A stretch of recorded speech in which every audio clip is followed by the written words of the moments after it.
السلام علیکم ورحمۃ اللہ۔ ما یفعل اللہ بعذابکم ان شکرتم و آمنتم یا ایھا الذین آمنوا استعینوا بالصبر والصلاۃ ان اللہ مع الصابرین۔ دو آیتیں آپ کے سامنے تلاوت کی ہیں۔ آج کا مراقبہ شکر کا مراقبہ ہے۔ یہ جو آیت پہلی ہے جو آپ کے سامنے میں نے پڑھی ہے، اس کا مفہوم ہے کیا کرے گا اللہ تمہیں عذاب دے کے؟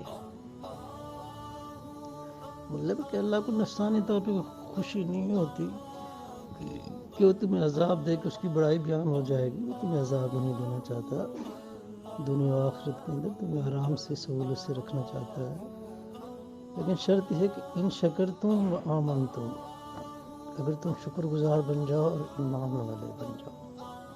اسی طرح دوسری آیت میں اللہ تعالیٰ نے فرمایا وَاسْتَعِینُوا بِالصَّبْرِ وَالصَّلَاةِ، مدد حاصل کیا کرو بذریعہ نماز، اور وَاسْتَعِینُوا بِالصَّبْرِ، صبر اور نماز کے ذریعے سے۔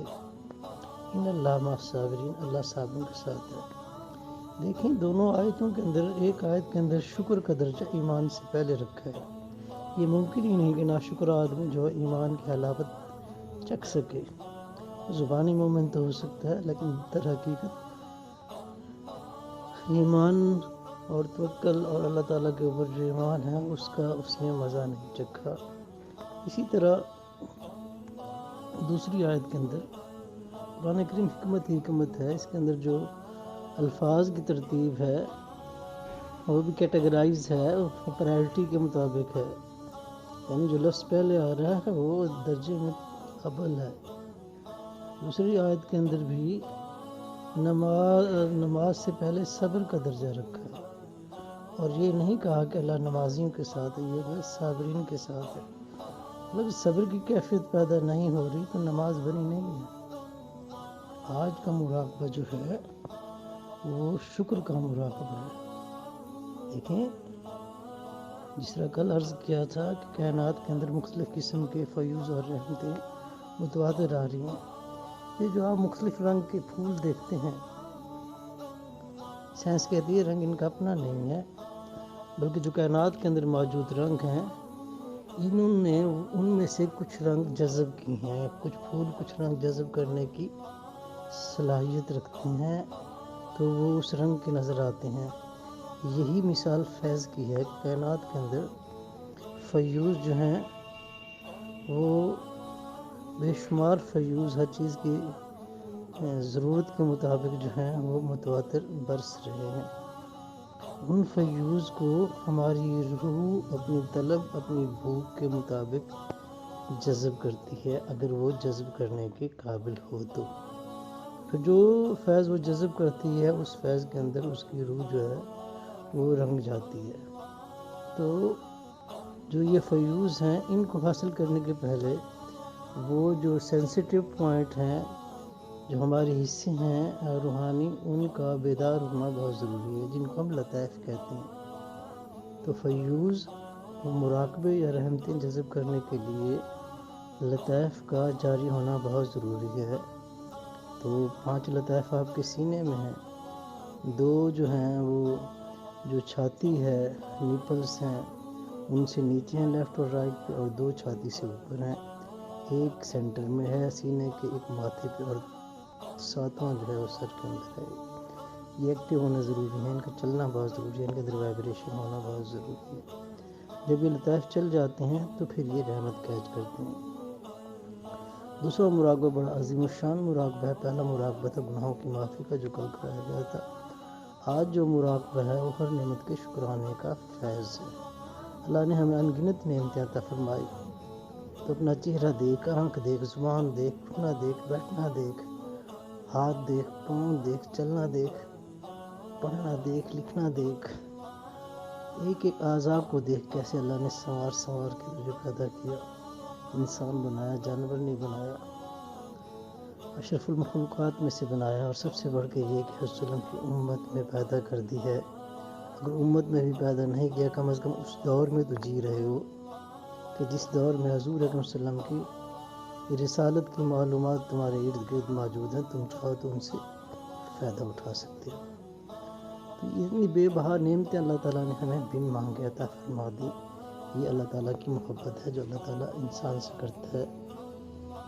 تو جب ہمیں چند دن جنت کے اندر مہمان بنا کے دوبارہ زمین پہ، کیونکہ ہماری خلافت کا اعلان ہو چکا تھا کہ زمین کے اوپر خلیفہ بھیجا جا رہا ہے، اس پروگرام کے تحت جب ہمیں زمین کے اوپر اتارا گیا، اس سے پہلے ایک معرکہ ہوا، ایک علمی معرکہ ہوا، ایک غرور اور تکبر اور علم کا مراقبہ ہوا، جس میں شیطان کو عبرتناک شکست ہوئی اس کی بڑائی اور گھمنڈ کی وجہ سے.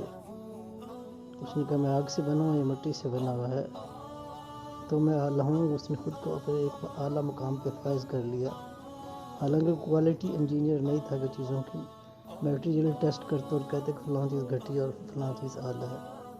جو چیز اللہ نے بنائی ہے وہ اعلیٰ ہی اعلیٰ ہے. اس نے غیر علمی استدلال کر کے انسان کو ریجیکٹ کر کے اپنی بڑائی کا اظہار کیا اور آندھا درگاہ ہوا. آپ سب کو پتہ ہے قرآن کریم کے اندر یہ قصہ بار بار آیا.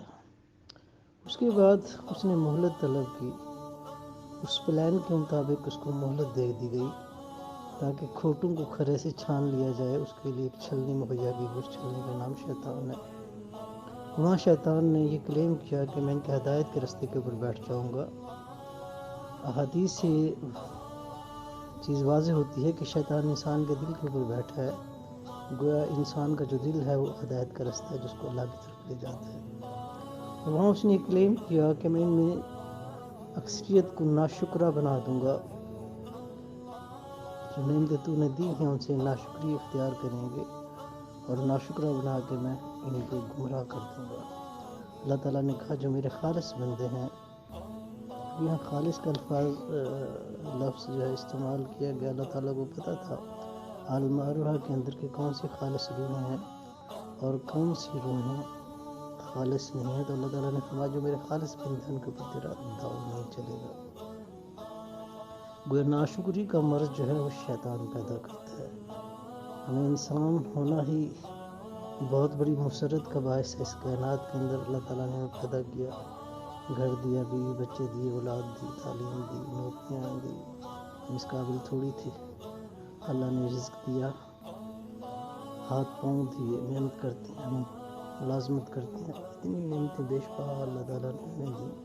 اور سب سے بڑھ کر یہ کہ ہمیں اللہ تعالیٰ نے حق کے راستے کے امام، حق کے راستے کے لیڈر، حق کے راستے کے نبی، ان کے پیچھے چلنے والا بنا دیا اور حقیقت کی طرف ہم گامزن ہوئے.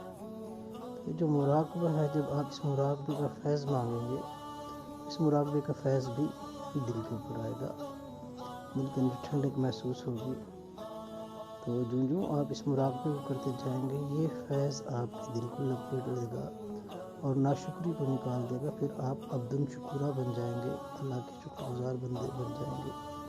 ایک دفعہ عائشہ نے حضور اکرم صلی اللہ علیہ وسلم سے فرمایا کہ آپ اتنی عبادت کرتے ہیں کہ تہجد میں آپ کے پاؤں مبارک پہ ورم آ جاتی ہے، آپ تو بخشے بخشائے ہیں، آپ اتنی عبادت کیوں کر رہے ہیں؟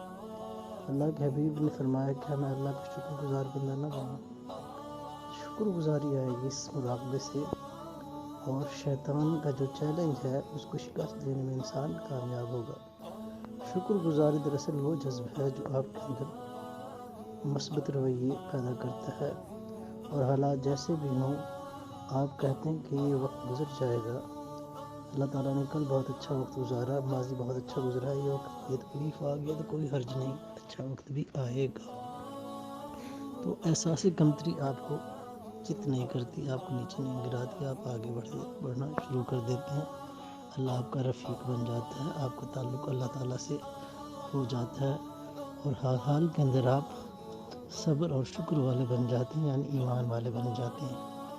تو یہ دوسرا مراقبہ ہے جو آپ کی شخصیت کے اندر احساس کمتری کو ختم کر دیتا ہے، آپ کو آگے بڑھاتا ہے. اللہ تعالیٰ قرآن کریم کے اندر فرماتا ہے اگر تم میری نعمتوں کا شکر کرو گے تو میں تمہاری نعمتوں میں اضافہ کرتا چلا جاؤں گا. یہ وہ مراقبہ ہے. جب آپ یہ مراقبہ کریں گے تو اس مراقبے سے آپ کی نعمتوں کے اندر اضافہ ہوتا چلا جائے گا. یہ بہت اونچا مراقبہ ہے. ہمارے جتنے بھی مراقبے ہیں وہ تہذیب نفس کرتے ہیں، وہ آپ کی سیرت اور کردار کی تعمیر کرتے ہیں۔ ان کا جو فطری طور پہ اگر آپ ان مراقبے کا وہ کریں، تجزیہ کریں، تو آپ کو احساس ہوگا یہ کہ پہلے کردار کو آپ کے بلڈ کرتے ہیں، آپ کے کردار کی تعمیر کرتے ہیں۔ جو اس سے پہلے مراقبے تھے وہ بھی اللہ والوں کے مراقبے تھے، وہ مراقبے بھی ان کے اوپر القا ہوئے تھے۔ تو ان مراقبوں کے اندر پہلے سالک جو ہے پہلی سٹیپ میں چھلانگ لگا کے وہ اللہ کی معرفت اور اس طرف چلا جاتا تھا۔ لیکن ان مراقبوں کے اندر ایک تدریج پائی جاتی ہے کہ پہلے آپ کا کردار، گناہوں کی معافی کا مراقبہ گناہوں سے نفرت پیدا کرتا ہے، اور نعمتوں کے شکرانے کا جو مراقبہ ہے وہ نعمتوں کی طرف رجوع کر کے اللہ کا شکر گزار بندہ بناتا ہے۔ یہ سارے کی سارے چیزیں آپ کی شخصیت کی تعمیر کرتے ہیں۔ جس شخص نے معافی بھی مانگ لی، نعمتوں کا شکر بھی کر لیا، اب اس کا کیا حساب کتاب ہوگا؟ نعمتوں کا شکر تو یہاں کر گیا۔ تو یہ عظیم الشان مراقبے ہیں، مراقبوں کی جوڑی ہے۔ واحد لا شریک ذات اللہ تعالیٰ کی باقی ہر چیز کی جوڑی بنائی ہے۔ یہ پہلے دو مراقبے ہیں۔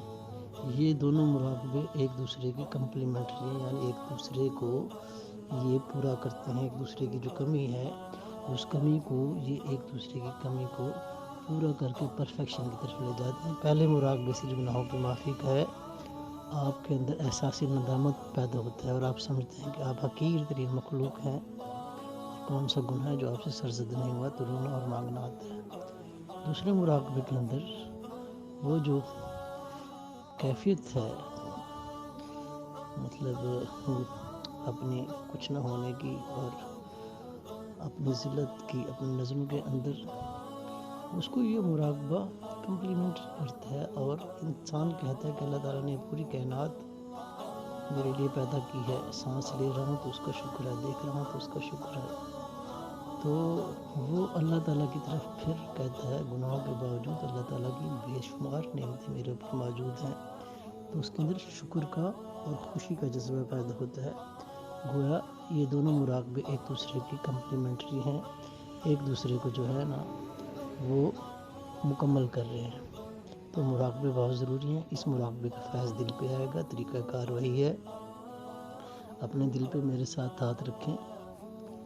یہ چھاتی سے نیچے دل ہے، لیفٹ سائڈ پہ چھاتی سے مراد نپل، بریسٹ اس سے نیچے دل ہے۔ یہاں ہاتھ رکھ کے 3 دفعہ کریں اللہ اللہ اللہ۔ اس کے بعد آپ نے کرنا یہ ہے کہ آنکھیں بند کر کے، زبان بند کر کے، گردن جھکا کے بیٹھ جانا ہے۔ اللہ کی رحمت عرش مولا سے آ رہی ہے حضور صلی اللہ علیہ وسلم کے سینے سے آپ کے دل کے اوپر۔ جس طرح پھول اس کائنات کے اندر روشنی سے اپنا مخصوص قسم کا رنگ جو ہے وہ اچیو کر لیتا ہے، حاصل کر لیتا ہے، اسی طرح انشاءاللہ رحمت للعالمین کے سینہ اطہر سے نکلنے والی فیض کی لہر، نور کی لہر آپ کے دل کو لپیٹ لے گی، آپ شکر گزار بن جائیں گے۔